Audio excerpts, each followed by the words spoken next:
In theory, there are only 4 styles of parenting. Authoritarian parents are controlling and demand obedience without considering the child's point of view.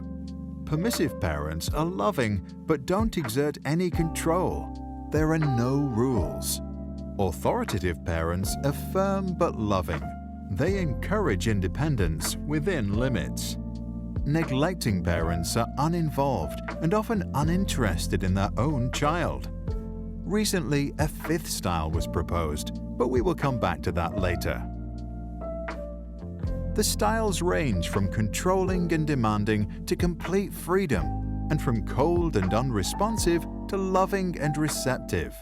Each, authoritative, permissive, authoritarian, and neglectful parents have their place.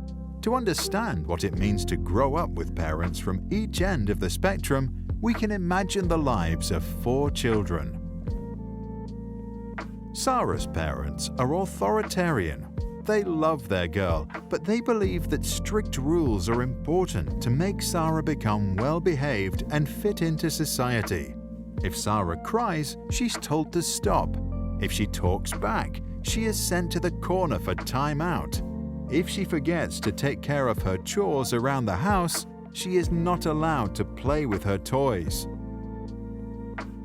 Sarah learns that suppressing her emotions and following her duties is the way to get through the day. To get the love of her parents and to avoid making them upset, she becomes obedient. However, because Sarah was never allowed to decide for herself or follow her intrinsic interests, as an adult, she doesn't know what she really wants.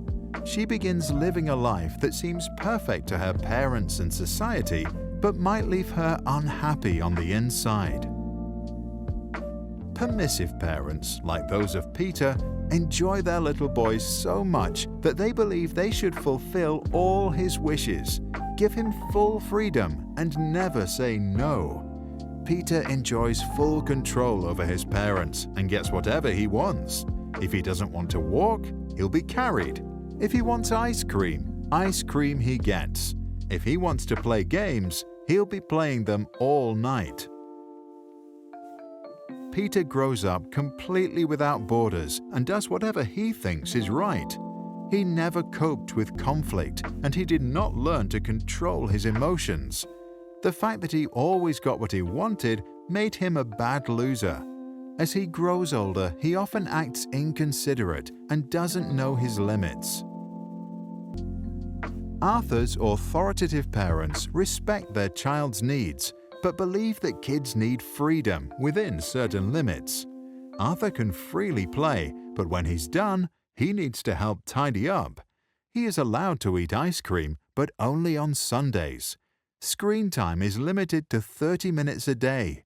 There may be conflict, but the parents listen to what Arthur has to say and then lay down the rules.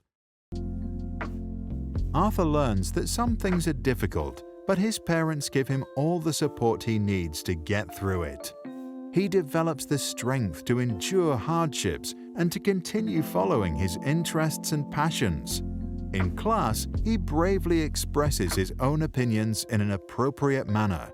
During breaks, he can show his emotions and act freely. As an adult, he agrees to rules only after they have been discussed and he feels like he understands them. Neglectful parents are usually not present in their children's life. Nora often feels completely alone, acts inconsiderate, and doesn't know his limits.